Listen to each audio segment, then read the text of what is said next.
Et à toi, Mathieu. Ça marche, merci Maxime. Donc, bonjour à tous. Ouais, donc aujourd'hui, je vais parler de MPLS, mais dans le cadre de l'étude de la topologie d'Internet. Je partage pas mon écran. Ok, pardon. Hop. Voilà. Normalement, vous êtes censé voir les stats. Super, merci beaucoup. Voilà, donc je vais vraiment très vite passer sur le fonctionnement de MPLS, etc., parce que c'est pas forcément le but de rentrer en détail sur comment fonctionne MPLS. Ce qu'on va vouloir, en fait, surtout, c'est... en fait, nous, on est une équipe qui a pour but de fournir... une de nos missions, c'est de fournir des données à la communauté scientifique. Et ces données, c'est des données topologiques à l'échelle IP d'Internet, c'est-à-dire, grosso modo, un ensemble de traceroutes qui va former un graphe. Et les nœuds du graphe, ça va être des adresses IP des interfaces des routeurs. Et les liens du graphe, en fait, ça va être deux adresses IP qui sont consécutives dans un traceroute. Et une des choses sur lesquelles on fait très attention, c'est d'essayer d'inférer le moins de liens faux possible, de liens erronés. Et en fait, ça peut arriver pour plusieurs raisons. Une raison assez typique et connue, mais qu'on prend bien sûr déjà en compte, c'est par exemple si on change le flow ID des sondes d'un chemin de traceroute, comme ce que fait le traceroute classique sur Linux, on risque d'inférer des faux liens dans le cadre de load balancing. Si ça ne fait pas sens, ce n'est pas très grave parce que ce n'est pas vraiment le but de la présentation. Le fait qu'il y ait des middleware au milieu d'un chemin qui réécrit les requêtes ou les réponses, pareil, ça peut créer des faux liens. Donc pour le premier cas, pour le cas des Flow ID, on fait très attention à gérer le Flow ID correctement. Pour les middleware, on a implémenté un checksum au niveau de... En fait, on fait un checksum des champs importants de la requête et on la met dans la requête. On fait en sorte que ce soit disponible dans la réponse et après, on refait le checksum pour voir s'il y a des champs qui ont été modifiés. Donc ça, pareil, on le prend en compte. Il y a aussi les dynamiques de la topologie Internet qui peut faire en sorte qu'on infère des faux liens. Alors ça, on est en train de voir un petit peu à quel point les dynamiques sont présentes et à quelle vitesse. Mais globalement, si on fait si on fait des traces-routes, en tout cas toutes les sondes d'un même flow, si on les fait dans un temps très très court, à l'échelle de quelques secondes, normalement, on est plutôt safe sur le fait qu'on ne va pas inférer des faux liens dus aux dynamiques. Et alors, une des choses qu'on n'a pas encore beaucoup exploré, et c'est pour ça en fait que j'ai voulu faire cette présentation, pour aussi moi monter en compétence sur ce sujet, c'est l'inférence de faux liens dus aux tunnels MPLS qui sont présents sur Internet. Alors quand je dis faux liens par rapport à MPLS, c'est peut-être pas tout à fait la même classe de faux liens dont on parlait précédemment, par exemple des liens qui vraiment n'existent pas entre des adresses IP. Par exemple, dans le cadre d'un traceroute où on change le flow ID, dû au load balancing, on peut vraiment avoir un lien entre une IPA et une IPB où jamais on est passé par ce lien. Alors que MPLS, ça va plutôt être des faux liens. Disons, imaginons que le MPLS cache des adresses IP qui sont dans le tunnel. On pourrait avoir un lien entre les deux endpoints du tunnel, le début du tunnel et la fin du tunnel, et dire, bon, il y a un lien direct entre ces deux adresses IP, parce qu'on les voit consécutivement dans le traceroute. Et pourtant, dans la réalité, en fait, il y a des routeurs avec des adresses IP entre les deux. Donc, est-ce que c'est un faux lien? Oui et non, ça dépend de la définition qu'on a d'un faux lien. Mais en tout cas, nous, on aimerait bien avoir l'information, au moins, qu'on a traversé un tunnel MPLS, que ce soit pour le donner aux utilisateurs, pour faire des statistiques ou pour avoir des informations de notre côté. Et puis, alors, si on est dans le cadre de type de tunnel MPLS qu'on va voir juste après, où c'est possible d'inférer ces espèces de faux liens, on veut au moins le détecter voire pouvoir corriger le tir, en fait. Donc, au niveau de comment fonctionne MPLS en général, je vais être vraiment très rapide dessus et je vais surtout parler de la taxonomie, pardon, parce on va s'en servir pendant toute la présentation. Globalement, un tunnel MPLS, c'est quoi? C'est un routeur d'entrée qu'on appelle Ingress LER. LER, ça veut dire Label Edge Router. En clair, c'est les endpoints du tunnel. Donc, ce Ingress LER, il va insérer ce qu'on appelle un LSE, un Label Stack Entry. En clair, généralement, quand on en parle hors un papier, on appelle ça juste un label MPLS. En fait, c'est une structure de données où dedans, il y a un champ où il y a un label, c'est un nombre, mais il y a aussi d'autres champs. Par exemple, il va y avoir un champ TTL, on va en reparler. Et on va insérer cette structure de données entre la couche L2, par exemple Ethernet, et la couche L3, par exemple IPv4. Et à quoi ça sert? Ça sert en fait à ce que les routeurs qui sont dans le tunnel, ils n'aient pas nécessairement besoin d'avoir dans leur table de routage tous les préfixes BGP de tout Internet, depuis janvier 2021, il y en a plus de 1 million, plus potentiellement IPv6, etc.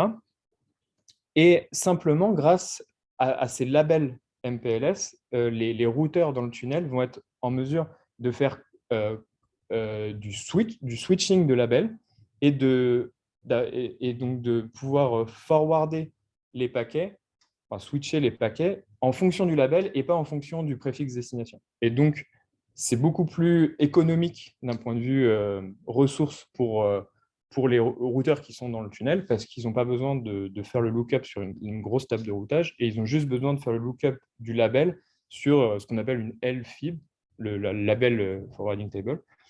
Et ça, c'est beaucoup plus économique parce qu'il y a beaucoup moins de labels. Donc, globalement, on va dire ça pour l'instant. Ces routeurs qui sont au sein du label MPLS, on appelle ça les LSR, pour Label Switching Routers. Donc là, par exemple, dans le schéma, il y en a 3. Et le chemin du tunnel MPLS, on appelle ça LSP pour Label Switching Pass. Et donc voilà. Et souvent aussi, on parle de IH et LH, surtout LH. IH, c'est le premier routeur c'est souvent le Ingress, enfin, c'est le Ingress LIR. C'est le premier, enfin, c'est celui d'après, pardon. C'est le premier, c'est le premier routeur après celui qui insère, qui push le label MPLS. Et le last hop, c'est soit le dernier routeur, donc le YSLIA, soit l'avant-dernier, donc en fonction de la politique, un petit peu de la configuration du tunnel MPLS, parce que soit on peut faire ce qu'on appelle du PHP pour Penultimate Hop Popping, soit UHP, Ultimate Hop Hopping. Et en fait, c'est savoir quel va être le routeur, soit le dernier, soit l'avant-dernier, qui va retirer le label MPLS et qui va finalement mettre fin au routeur. Pourquoi on se pose cette question et pourquoi ce n'est pas toujours le dernier? Parce que c'est souvent pour offloader le dernier routeur. Souvent, le dernier routeur d'un tunnel, ça va être le dernier routeur de peut-être potentiellement plusieurs tunnels. Et s'il a ce rôle, un petit peu, ça va être un bottleneck. Donc, s'il a ce rôle de tout le temps enlever les labels, potentiellement, il va beaucoup plus travailler que les autres. Et on va voir dans un schéma que ça fait sens. Mais souvent, utiliser l'avant-dernier, d'après ce que j'ai compris, c'est plutôt pour cette raison. Utiliser l'avant-dernier, ça va permettre de faire en sorte que ce ne soit pas toujours le même qui enlève les labels. Et donc, ça va réduire un peu la charge de ce dernier routeur. Ça a l'air d'être une convention, parce que du coup, si tu fais ça, le dernier sera pas le routeur normal. C'est ça, ouais, mais potentiellement, du coup, si tous les, ce ne sera pas toujours le dernier. Et en fait, c'est une distinction, ça paraît vraiment un détail technique, ça va être important pour la suite, c'est pour ça que j'en parle. Pour vous donner une idée, 9 dixièmes des tunnels MPLS, c'est avec la convention PHP, donc c'est l'avant-dernier. Donc on imaginerait que c'est plutôt, la plupart des cas, c'est le dernier, et en fait, c'est l'inverse. Donc, alors, Dans cette présentation, je vais présenter, je vais discuter de trois papiers. J'en avais mis 4 à la base, mais en fait, il y en a un des 4, on pourra en reparler si on a le temps, mais qui fait moins sens vis-à-vis du scope que j'ai donné à la présentation. Déjà, je pense que ça va être un peu dense, donc 3, c'est pas mal. Et puis, on pourra revenir dessus si jamais on a besoin. Le premier, c'est un… Donc, d'ailleurs, les 4 papiers sont… en fait, dans les 4 papiers, il y a comme auteur Benoît Donnet, qui est chercheur à l'Université de Liège. Et donc, voilà. Donc, en fait, ça fait partie… En fait, j'ai choisi les 4 parce que ça fait partie un petit peu d'un corpus de recherche qui fait sens dans le temps. Le premier, Revealing MPLS Tunnels Obscure from Traceroute, c'est un petit peu… donc, il date de 2012 et c'est un petit peu un des premiers papiers qui discute justement de comment détecter, révéler les tunnels MPLS quand on fait de la topologie IP, quand on fait des traces-routes. Et ce qui est très intéressant, et c'est pour ça que je trouve que c'est un papier un petit peu fondateur du domaine, de ce domaine très précis, c'est qu'il donne une taxonomie qui est très précise. Il y a eu un papier avant, en 2011, qui discute aussi de ça, que j'ai mis en petit en bas. Mais là, celui de 2012, ce qui est bien, c'est qu'il donne vraiment une taxonomie très précise. Il fait vraiment un état de l'art. Et aussi, il donne des techniques pour révéler certains tunnels qui sont un petit peu plus difficiles à détecter que d'autres. Mais justement, on va parler des différents types de tunnels. En fait, et c'est ça, cette taxonomie qui est justement très importante et qu'on va garder en fait dans les autres papiers ensuite. Donc en fait, cette taxonomie elle est fondée sur 2 mécanismes réseau. La première, c'est la RFC 4950, qui est une RFC qui date de 1999, qui dit que quand un routeur qui, dans un tunnel MPLS, le TTL arrive à 0, ça va être le TTL du label MPLS en lui-même. Je vous ai dit, en fait, dans un tunnel MPLS, dans le label, dans cette structure de données, il y a un champ TTL.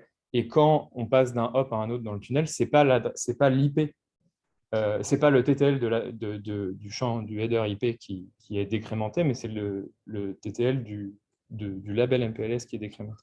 S'il arrive à 0, ou s'il arrive à 1, on s'attend à ce que le routeur envoie une réponse ICMP time exceeded à la source, comme si c'était le TTL IPv4.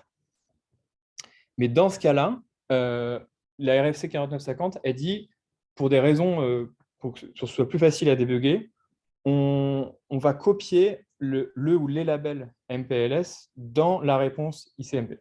Comme ça, quand on fait un traceroute, si on récupère, on peut récupérer dans les réponses ICMP les labels MPLS, on peut les afficher. C'est plus facile pour débugger, notamment savoir si on est bien passé par le tunnel, si les labels sont corrects, si le chemin est correct, etc. Donc ça, c'est une RFC, et ce n'est pas une option, dans le sens où si le routeur l'implémente, s'il est assez récent, on ne peut pas le désactiver.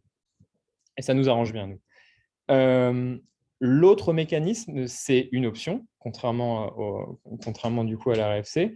C'est une option au niveau du routeur, et c'est une option au niveau du premier routeur du ingress LIR, celui qui pousse, celui qui insère en fait le label MPLS, qui s'appelle TTL Propagate. Et en fait, c'est juste quand on crée, quand le routeur insère le label, il doit choisir quel TTL mettre dans ce label. Soit il met 255, qui est la valeur la plus grande possible dans le champ, soit, donc ça c'est dans le cas où il n'utilise pas l'option TTL Propagate. Sinon, il a le choix de mettre le TTL qu'il trouve dans le header IP de la requête. Et donc, par exemple, si voilà, si dans le TTL, si dans le TTL du header IP, il avait 54, il va mettre 54 directement dans le label et pas 255. Comme ça, comme ça, on va partir de cette valeur et on va décrémenter, donc on va décrémenter le TTL du label à chaque hop dans le tunnel. Mais donc, du coup, si on était déjà dans une petite valeur du TTL dans le paquet IP, on va décrémenter et on va potentiellement créer une réponse ICMP. Et donc, c'est bien parce que si cette option est activée, en fait, on va voir toutes les IP du tunnel MPLS comme si, en fait, il n'y avait pas de tunnel. Ça permet d'avoir la continuité en fait, dans le trace route. Mais du coup, si cette option est désactivée, on ne va pas voir les IP du tunnel MPLS. Donc, dans la taxonomie, il va y avoir 4 types de tunnels, selon si ils implémentent la RFC 4950 et si ils ont activé l'option TTL Propagate. Donc, le cas où les deux sont actifs, c'est un tunnel explicite. Si seulement la RFC 4950 si seulement TTL Propagate est activé, c'est implicite. L'inverse opaque, et s'il n'y a rien, c'est invisible. Donc, je vais donner un petit exemple ici. Vous avez bien sûr tiré du papier de 2012. On voit une topologie très simple. Explicite, on voit donc explicite et implicite, on voit toutes les adresses, même celles qui sont dans le tunnel MPLS. La différence, c'est que pour explicite, on voit les labels aussi dans la réponse ICMP. Et donc, on a une information supplémentaire. En fait, on a l'information qu'on passe un tunnel. En plus d'avoir le bon chemin, on a l'information qu'on passe un tunnel. Implicite, finalement, comme ça, en regardant le traceroute, on ne peut pas se dire si on a passé un tunnel ou pas. Le tunnel, il est implicite. On voit tout, mais on ne sait pas, ce n'est pas défini explicitement qu'on passe dans un tunnel. Opaque, c'est déjà un peu moins bien parce qu'on n'a pas le TTL propagate, ce qui fait que l'interface entrée du routeur R2 et R3, on ne les voit pas. Parce que du coup, pourquoi? Parce que on a l'ingress router, il a mis le TTL du label MPLS à 255. Et donc, du coup, quand on passe au routeur R2, ça va être décrémenté de 1, 254. Et donc, on ne tombe pas à 1. Et donc, on n'a pas de réponse ICMP. Donc, on va avoir une réponse ICMP que quand on retire, quand on pop le label MPLS. Et là, on se retrouve avec le TTL de la le TTL du header IP et on va recréer C'est le cas. Ouais. À quel moment le TTL il est décrémenté de 1, le TTL IP, par le PHP? Alors ouais, c'est ça. C'est le PHP. C'est le dernier routeur quand il pop le label, décrément de 1 le TTL IP.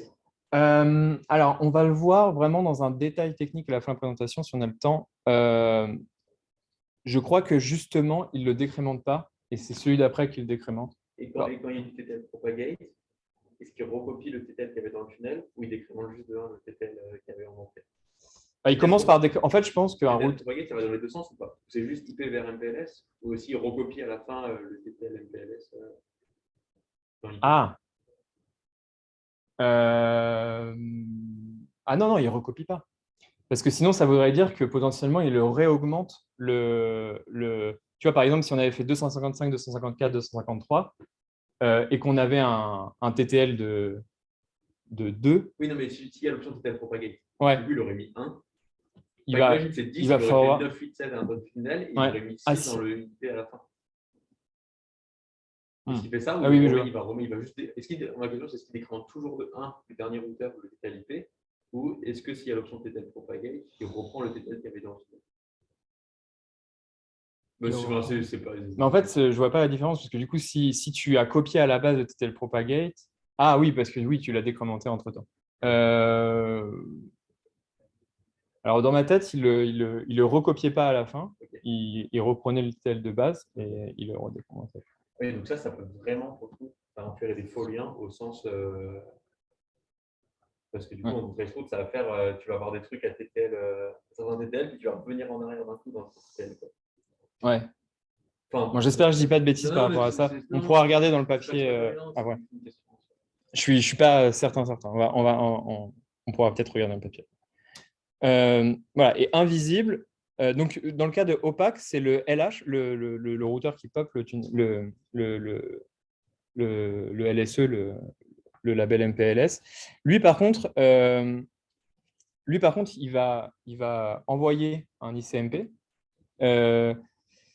Et d'ailleurs, ça me donne peut-être une indication sur ce qu'on vient de dire. C'est-à-dire que lui, pour le coup, on va le voir, le LH, il va faire une réponse ICMP, et dans sa réponse, il aura, comme il implémente la RFC 4950, il aura le label MPLS. Et donc, du coup, en fait, dans le opaque, quand même, on voit son interface et on voit un label quand même. Et le cas le pire, c'est invisible, où c'est la même chose, sauf que le LH, il n'implémente pas la RFC. Et donc, du coup, quand on récupère sa réponse dans le traceroute, on n'a pas de label. Et donc là, non seulement on n'a pas d'indication qu'on a traversé un tunnel, mais en plus, on n'a pas les adresses IP des routeurs dans le tunnel.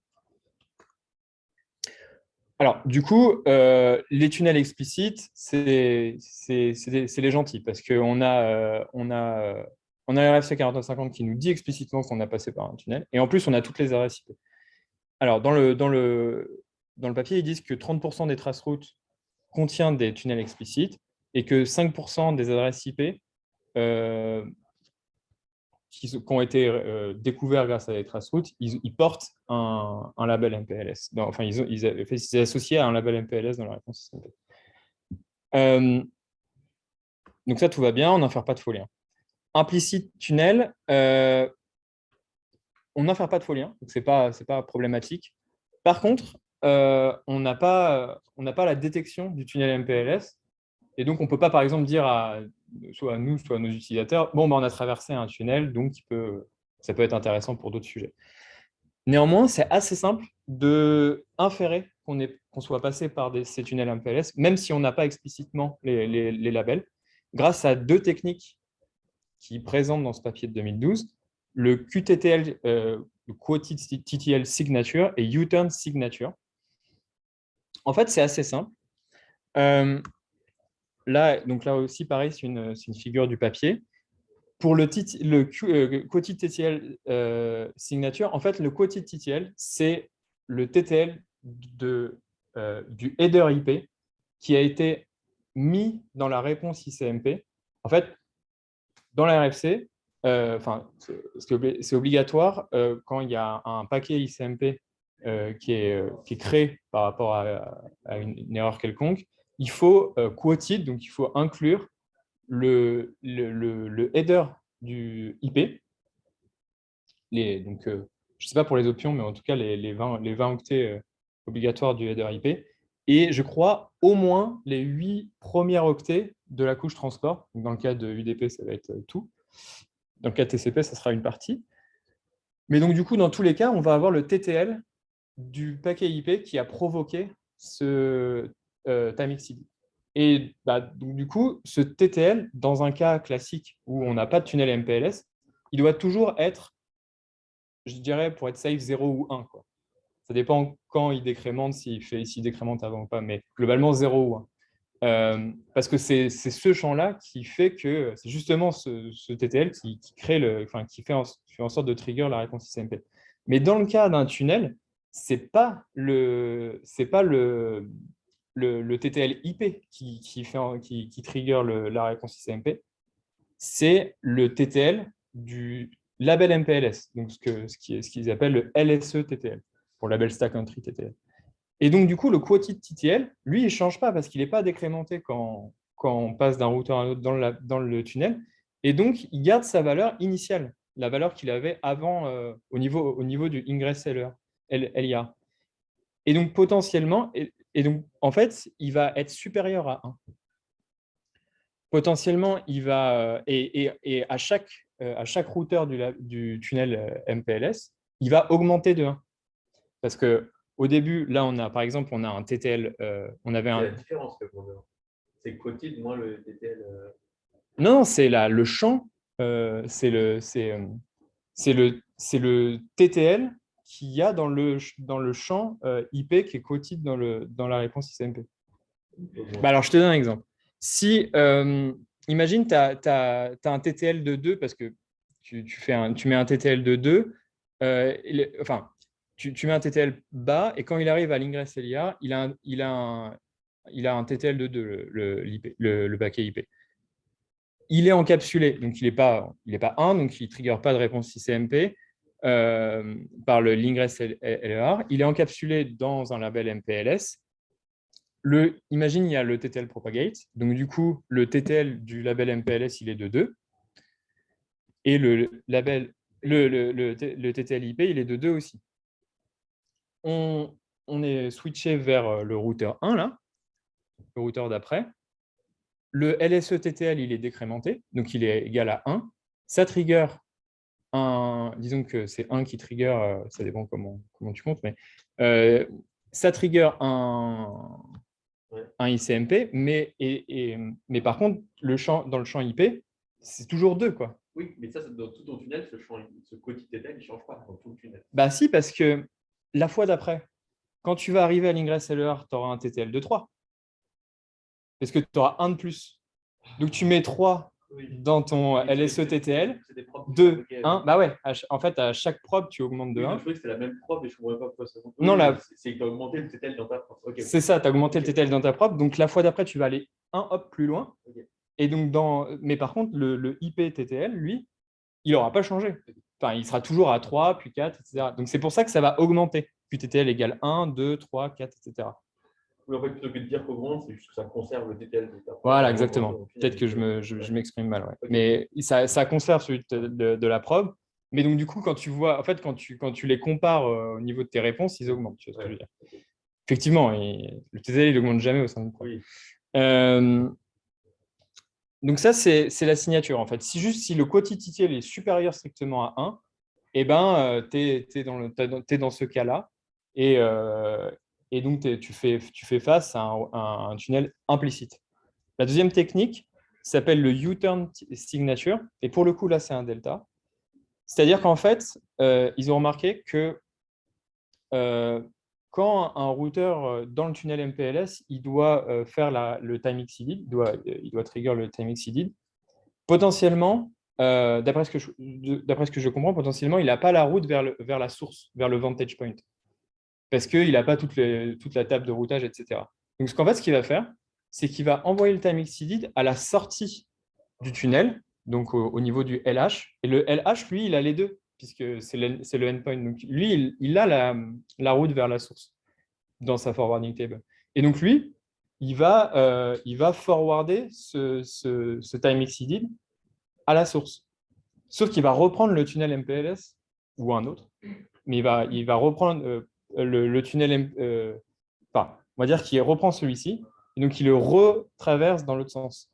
Et donc ça continue à ça, c'est un nouveau message qui est créé, un message time exceeded. Ouais. Mais d'ailleurs, je dis le tunnel, mais en fait, il va avoir un TTL quelconque. Ouais. En fait, je suis pas précis parce qu'en fait, il reprend pas le tunnel. En fait, il repasse par. En fait, il va être. Il passe l'ICMP, l'ICMP time exceeded, il n'est pas switché par le label MPLS. En fait, il est switché, il est forwardé au niveau IP. Okay. Et donc, du coup, son IP TTL à lui, elle est décrémentée de 1 à chaque fois qu'il passe par un routeur. Et puis, il va repasser dans l'autre sens. Donc, du coup, il va être redécrémenté de 1. Et donc, en fait, il va plus être décrémenté que s'il avait directement pris le chemin vers la source. Et quand tu fais un ping, vers directement l'adresse IP du routeur en question, enfin d'un des routeurs du tunnel, lui, il va pas faire ce U-turn. L'echo reply, il va directement repartir vers la source. Et dans ce cas-là, le TTL de l'echo reply, il est plus petit que le TTL du time exceeded. Alors, tu as dit que le time exceeded est repassé jusqu'au dernier routeur du tunnel avant de revenir parce que potentiellement il n'y avait pas la table de routage. Ouais. Et Mais comment il fait pour… pour un ping, il aurait l'info. Ouais, j'avoue. Bah, du coup, c'est peut-être pas la bonne raison. Mais en tout cas, Oui, ok. apparemment, c'est ce qu'il fait. Ok. Ouais. Bah, donc, du coup, le U-turn signature, en fait, on va comparer le reply TTL du message ICMP, que ce soit du ping et du time exceeded. Et on va voir qu'il y a une différence. Et cette différence, en fait, comme il passe 2 fois, ça va être la taille du… Enfin, pour le premier routeur, ça va être la différence, ça va être la taille du tunnel. Puis ensuite, celui d'après, c'est sa taille -2, puis -4, etc. Jusqu'à 0. Donc, en fait, avec cette technique aussi, on peut avoir la taille du tunnel MPLS implicite. Pour le cas des tunnels opaques, en fait, on peut s'en sortir aussi parce que on a le label MPLS au niveau de la réponse du LH. Donc, du coup, et donc, dans cette structure de données, on a le label, mais on a aussi son TTL.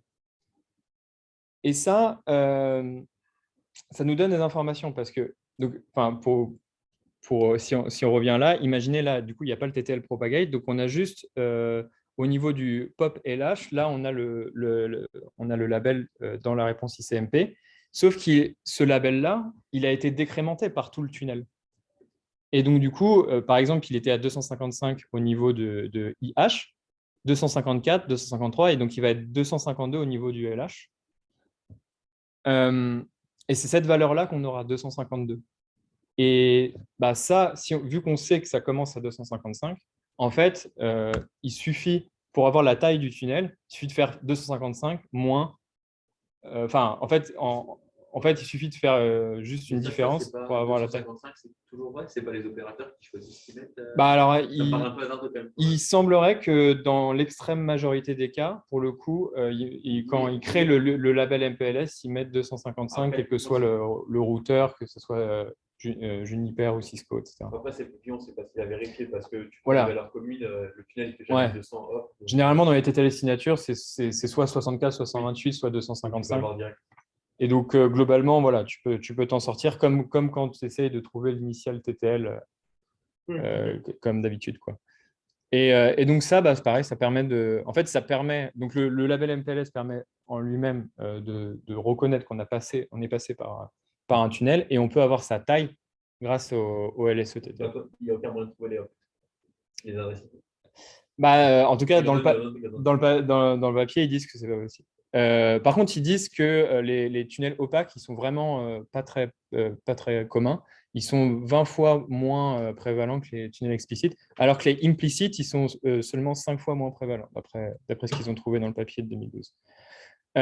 Pour le coup, les tunnels opaques, ça, il faut qu'on fasse gaffe parce que potentiellement, vu qu'il n'y a pas le TTL propagate, on peut faire des folies.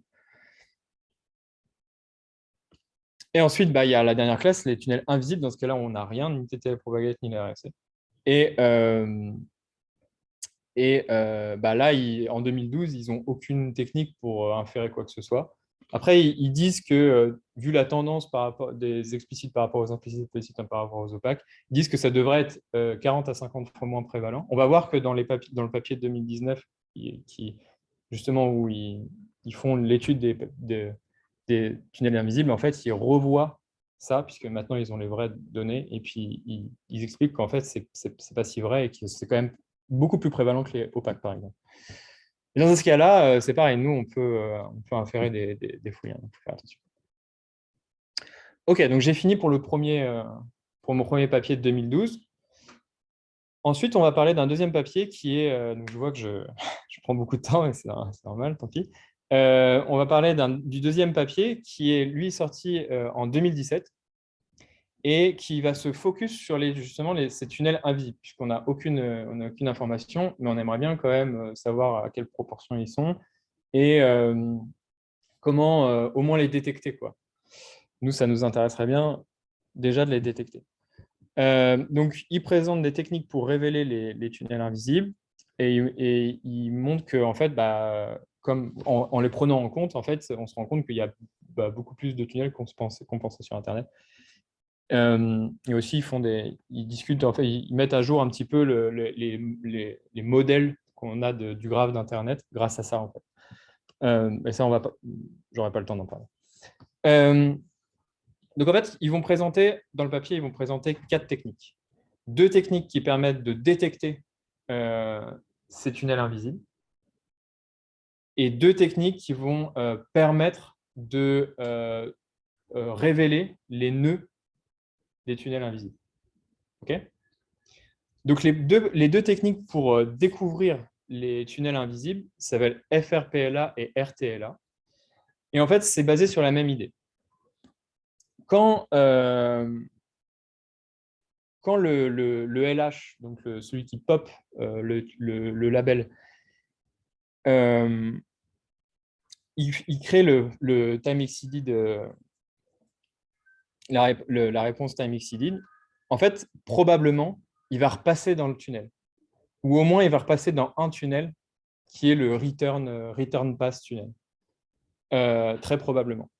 Et en fait, ce qu'il fait à la sortie du tunnel, mais en fait, j'avais la réponse, je l'ai ta réponse, elle est là. Il fait le minimum, il prend toujours le minimum. Donc, si oui, il met à jour il prend toujours le minimum. C'est-à-dire que si le TTL du label MPLS il est plus petit que le label, que le TTL du header IP, c'est le TTL du label MPLS qui va prendre. Il va prendre le minimum entre les deux quand on va sortir du tunnel pour éviter les routing loops. En fait, j'avais la réponse. Tu vois ce que je veux dire? Et donc, du coup, on va avoir, il va faire le min des deux. Et ça, en fait, ça permet, donc pour FRPLA, pour la première des 2 techniques, ça permet d'avoir une version, ça permet d'avoir une méthode assez générique pour pouvoir détecter les tunnels MPLS en comparant en fait le TTL du forward pass, donc le TTL que tu as mis dans ta sonde en fait, et le return TTL du time exceeded message du LH, de ton forward tunnel. Et en faisant, en fait, le time exceeded du LH, en fonction de si c'est un routeur Cisco ou un routeur Juniper, grosso modo, il va démarrer son initial TTL, il va être soit 255, soit 64. Imaginons qu'on soit dans le cas de Cisco. Ouais, c'est ça. Et soit 255, soit... oui, non, ça va être toujours... Pardon, je me trompe. Ça va être toujours 255. Que ce soit Cisco, iOS, ou iOS XR ou Juniper, il va démarrer à 255. OK ? Et donc,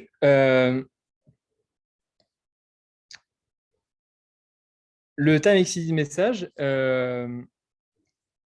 il va démarrer à 255 et il va remonter vers la source. Et donc, du coup, en faisant la 255 moins le TTL qu'on a reçu, on peut avoir le TTL du return pass, c'est-à-dire de l'ingress routeur vers la source. Et ça, en fait, si on mais le truc, c'est que s'il repasse par un tunnel, en fait, l'IP-TTL, il va être moins grand que normalement, dans le sens où, en fait, comme il repasse par un tunnel, ce qui va être décrémenté dans le tunnel, ce n'est pas le TTL de la réponse, c'est le TTL du label, en fait, de la réponse. Tu vois ce que je veux dire? Et donc, du coup, le TTL qu'on va recevoir, ce n'est pas la taille du return pass, c'est la taille du return pass moins la taille du tunnel. OK?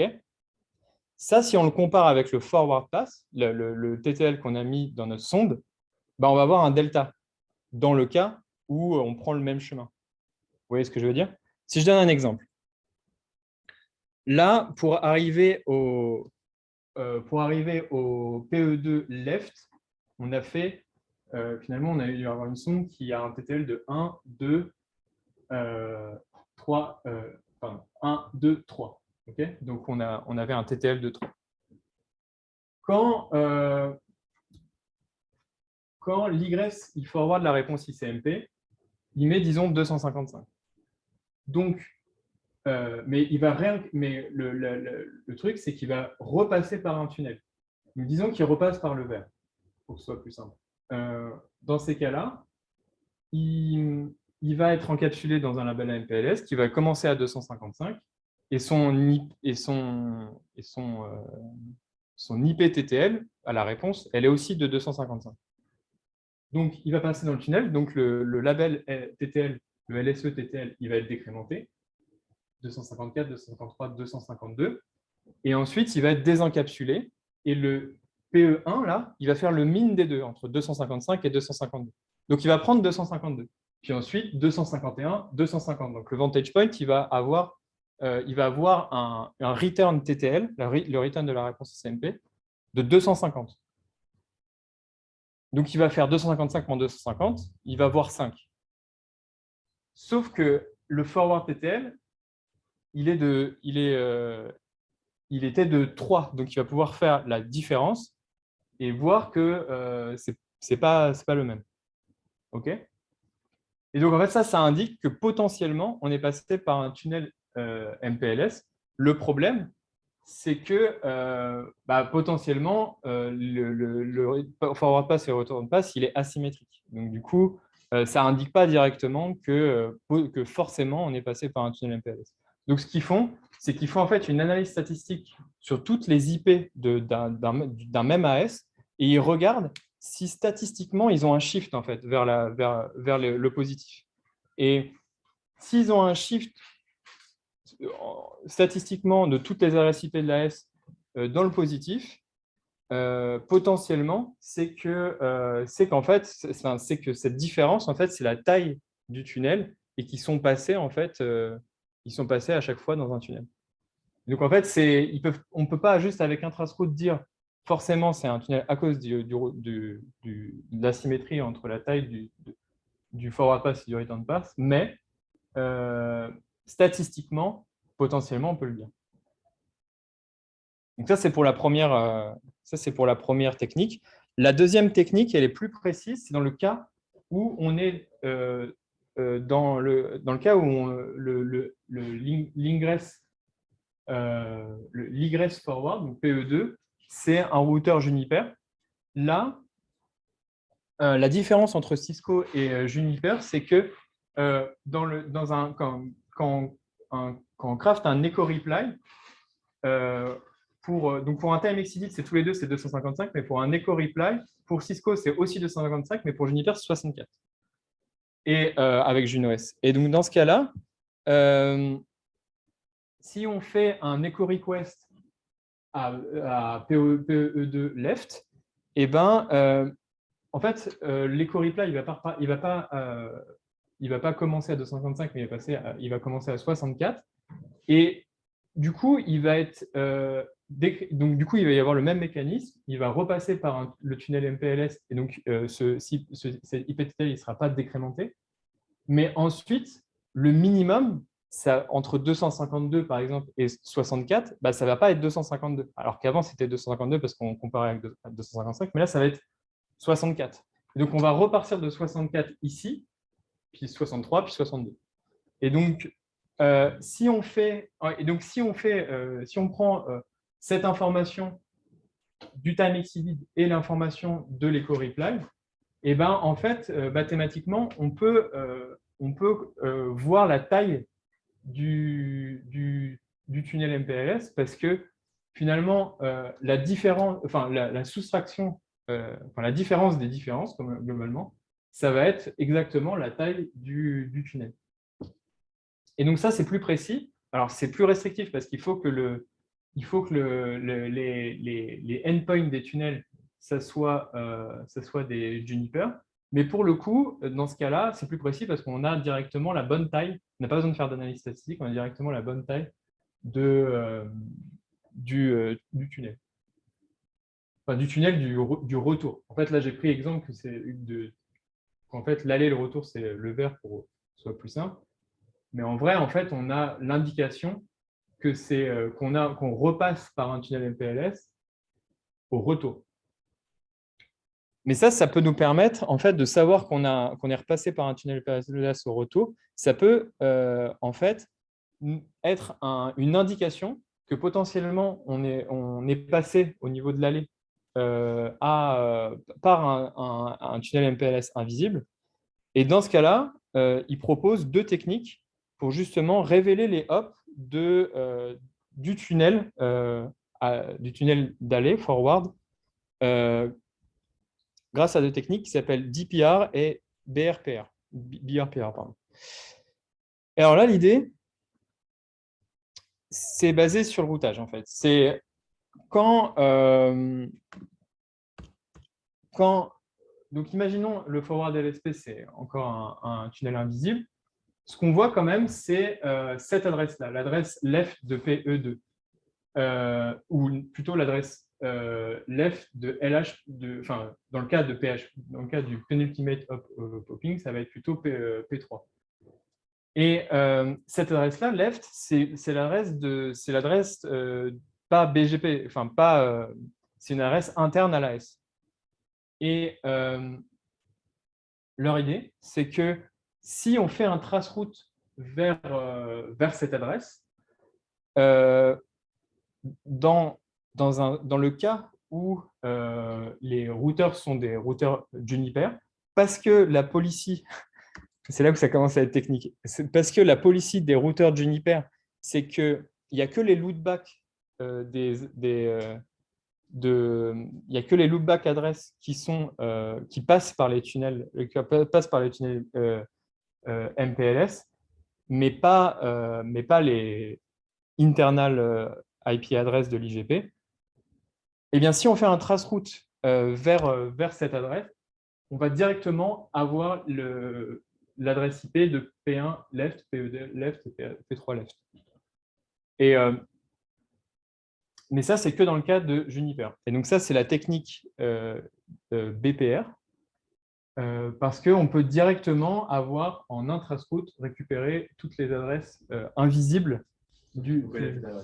Mais on la connaît parce que parce qu'en fait, on a reçu En fait, c'est comme grâce au fait que l'adresse qu'on a reçue l'adresse source en fait, l'adresse IP qu'on a reçue juste après du time exceeded qu'on a reçu juste après le tunnel, c'est l'adresse du PHP. Et donc, du coup, en fait, cette adresse-là, on l'a déjà. Et il suffit, si on a, grâce à… Des traceroutes vers toutes les interfaces que tu as découvertes. Alors, même pas besoin, parce qu'avec les techniques d'avant, FRPLA et RTLA, bah, finalement, tu peux, en fait, ça peut te donner des indications s'il y a un tunnel invisible ou pas. Et du coup, tu fais la technique. En fait, il suffit de faire un test de signature en envoyant un echo reply pour savoir si tu as affaire au niveau des LIA à Juniper ou Cisco. Et ensuite, tu peux dérouler, potentiellement, si c'est un Juniper, tu peux dérouler la technique DPR, par exemple. Et directement avoir des IP en plus. Et les IP, c'est les IP du tunnel. Sauf que ça marche que pour le cas où tu as affaire à du Juniper. Dans le cas de Cisco, c'est plus compliqué parce qu'au lieu que ce soit seulement les loopbacks qui sont mis qui sont advertised par LDP. LDP, c'est le protocole qui permet d'échanger les labels pour créer la table, pour que chacun puisse créer sa table de label switching. Dans le cas de Cisco, en fait, il met si j'ai bien compris, il met tous les préfixes internes et pas que les loopbacks. Et donc, du coup, même si tu fais un traceroute vers le LH, tu vas passer par le tunnel. Si tu passes par le tunnel, il est invisible, etc. Donc, en fait, ce qu'ils font… Allô? Ouais, j'ai une question. Ouais. Du coup, tu pars d'un traceroute vers CE2, c'est ça. Et à partir de… Donc là, tu as un trace… Attends, juste tu pars d'un traceroute de CE2 tu sais qu'il y a un tunnel invisible grâce aux algorithmes que tu as décrits avant, c'est ça? Non, un traceroute, tu pars de ton vantage point et ta target, c'est PE2 ou C'est P3. PE2. Enfin, ça dépend si c'est PHP ou UHP. Mais à la base, tu as découvert comment que tu avais un tunnel? Ah C'est oui, juste qu'il y a dans un ce cas-là, c'est à la base de la base. Oui, tu as fait un traceroute vers CE2, pardon. Ok, et du coup, quelles sont les garanties que tu as que quand tu traces route vers soit LHPHP left, ou Ouais. sur P3 left ou PE2 left, quelle garantie tu as que ça va prendre le même chemin, puisque c'est destination based routing, si CE2 left, il n'est pas dans le même préfixe que PE2 left ou PE3 left? Euh, Je sais pas, je suis pas sûr du coup. Je comprends ta question, mais je sais pas comment. Bah, en fait, je pense que comment dire. Euh, En fait, tu vas être dans le même AS. Je suppose que du coup, non, bah non, pas sûr. Parce que si c'est CE2 left, tu n'es même plus dans le même AS, donc en fait, tu n'as presque aucune chance que ce soit Non, le non, même mais préfixe. en fait, finalement, toutes les IP que tu vas vouloir. En fait, le tunnel, il y a 90% de chances qu'il soit intra-domaine. Et donc, du coup, P1 left, P2 left, P3 left, ils vont être dans le même AS. Je sais, ça donne pas, Ouais. ça donne pas garantie que tu passes. Enfin, je suis pas sûr de pouvoir répondre à la question. J'en sais rien. Je comprends ta question, mais je suis pas sûr de savoir Ok. comment y répondre. Ok.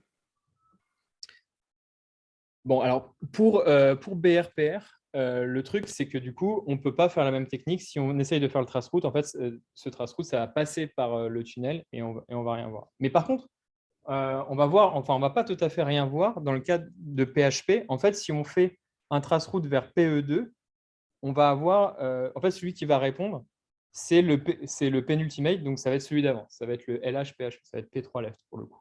Et donc du coup, on va avoir, en fait, on va avoir une adresse en plus. Et maintenant, si cette adresse en plus, on la retrace route, on va avoir le penultimate.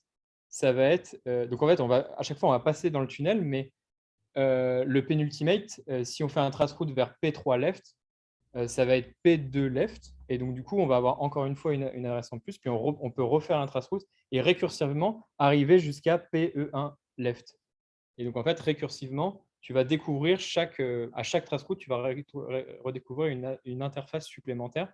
Et tu sais quand t'arrêter parce que c'est quand tu retrouves l'adresse IP que tu avais initialement en fait, dans ton traceroute. Donc là, pareil, hein, ta question, Kevin, Ouais, j'allais reposer exactement la même question en fait. Je ne vois pas le je dis ça garantir de exactement. route Alors, en termes de routage. il y en a peut-être. C'est juste que moi, je sais pas en fait. Donc voilà. Donc Ok. ça, c'est les deux techniques pour récupérer les adresses IP P1 left, P2 left, P3 left. Alors c'est que dans le cas où ils utilisent le tunnel MPLS, ils utilisent la politique PHP. Ok. Ouais, il me reste 5 minutes. Ok, donc globalement, voilà, en fait, ça fait qu'on a deux techniques qui permettent de potentiellement savoir qu'on passe avoir une indication qu'on passe par un tunnel invisible, et deux techniques qui permettent de récupérer les adresses IP du tunnel. Le dernier, je vais passer vite sur le dernier, même si c'est dommage parce que c'est le plus important, mais je pense qu'il fallait toutes ces connaissances a priori. Sur le dernier papier qui a été publié en 2019, TNT, en fait, ils reprennent tout ça, donc toutes les signatures pour récupérer implicite et opaque, et aussi ces 4 techniques pour récupérer invisible, les tunnels invisibles, et ils créent une procédure qui va permettre. Du coup, il rajoute quelques signatures, quelques indications, et en fait, il donne une procédure qui permet de au moins détecter tous les types de tunnels MPLS, même en fonction de UHP, PHP, même si c'est invisible, etc. Et donc, du coup, je peux pas trop, du coup, je vais passer vite, mais globalement, la procédure dans le papier, c'est celle-ci. Et donc, en fait, en fonction du résultat des traceroutes, ils vont avoir des indices, des hints, si on passe par explicite, implicite, en utilisant potentiellement la signature QTTL et U-turn, mais ça, en fait, on n'a pas forcément besoin de faire grand-chose, mis à part un ping en plus pour U-turn. Pour opaque, ils vont regarder le LSETTL, comme on a vu. S'il est plutôt grand, on sait qu'on est passé par un tunnel opaque. Et alors, pour invisible, c'est plus compliqué parce qu'il faut faire ces techniques-là. Mais du coup, avec FRPLA et RTLA, ils vont pouvoir savoir quand ils passent par un tunnel invisible PHP. Et en fait, ils présentent une nouvelle signature un petit peu pour reconnaître quand ils passent par un tunnel UHP. Et c'est quand ils voient des IP dupliqués dans le traceroute à hop et hop plus 1. Donc ça, je pense que c'est quand même soumis… c'est juste une indication. Ça ne veut pas forcément dire qu'il y a un tunnel parce que il pourrait y avoir une routing loop. Mais néanmoins, quand ils voient ça, ils vont dérouler. Ça veut dire que potentiellement, c'est invisible UHP. Et selon le cas, si c'est Juniper ou Cisco, ils vont faire les techniques précédemment avec un petit catch parce que potentiellement, comme on n'est pas dans le cas PHP, potentiellement, ils ne vont pas avoir le penultimate router. Mais dans ce cas-là, ils donnent des indications qui sont un peu techniques basées sur les IP qui s'appellent buddies, qui permettent de quand même récupérer le penultimate et de dérouler les techniques. Et donc voilà. Et donc, ils expliquent exactement, en fonction des hints qu'ils trouvent, ils vont trigger en fait, ça va créer ce qu'ils appellent des alarmes, et ils vont trigger potentiellement des algorithmes plus compliqués comme BPR et j'oublie, comme DPR et BRPR, qui permettent de révéler ce qu'il faut révéler. Et donc, à la fin, en fait, ils donnent ces statistiques. Globalement, donc au niveau de tous les tunnels qu'ils ont récupérés grâce à cette procédure, il y a 76% des tunnels qu'ils ont pu détecter qui sont explicites, 5% seulement qui sont implicites, donc c'est-à-dire qui ont la RFC 4950 mais pas le TTL propagate. Opaque, c'est très très peu, 1,7%. Il explique parce qu'en fait, il explique que pourquoi on a du opaque, et c'est probablement à cause de trucs particuliers. Il parle de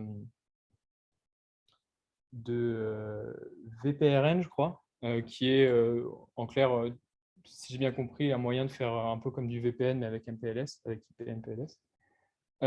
Et donc, dans ce cas-là précis, ce qui n'est pas très courant, il peut y avoir justement ces histoires de tunnels opaques. Mais alors, par contre, ce qui est intéressant, c'est vu qu'ils ont déroulé les techniques avec une large échelle, ils ont pu détecter, donc 16% des tunnels qu'ils détectent sont invisibles. Et donc, en fait, justement, comme je disais, ils revoient ce qu'ils disaient en 2012. Ce n'est pas 40 à 50 fois moins prévalent que les tunnels explicites. En fait, c'est quand même plutôt courant, quoi. Et nous, la conclusion, c'est qu'on peut finalement, avec peu de ressources supplémentaires, potentiellement un ping ou quoi, on peut finalement très facilement détecter, à partir de nos données dès maintenant, en fait, détecter les tunnels explicites, bien sûr, les tunnels implicites, puisqu'on a le code TTL. On peut faire un ping pour le U-turn.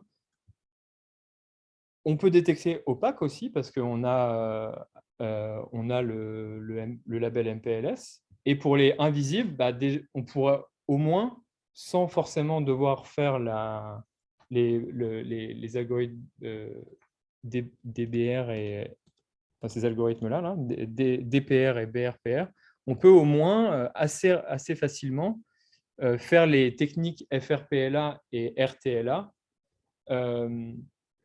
pour au moins essayer de détecter si dans un trace-route, on est passé par des tunnels invisibles. Et donc, moi, en tout cas, ça m'a beaucoup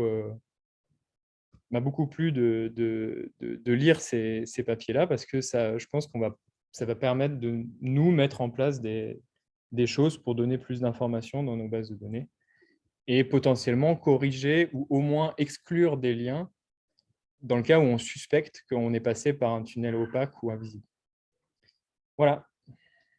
Merci beaucoup de m'avoir écouté. Merci Mathieu. Merci. Je ne sais pas s'il y a des questions. Alors, attends, je ne les vois pas, les questions. Mais... Non, parce que il y a pas de questions, mais- Ouais. Ok, bon, bah, s'il n'y a pas de questions, merci beaucoup Mathieu. Merci à tous pour votre présence. Et puis le prochain reading group, ce sera pas. Ce sera le 3 semaines après le 5 janvier. Ça, ce sera,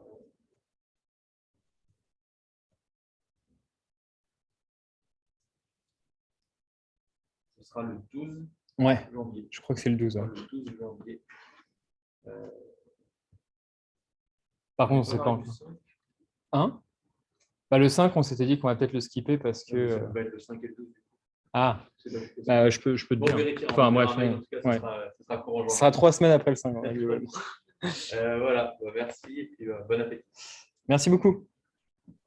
Merci Mathieu. Merci Mathieu. Merci.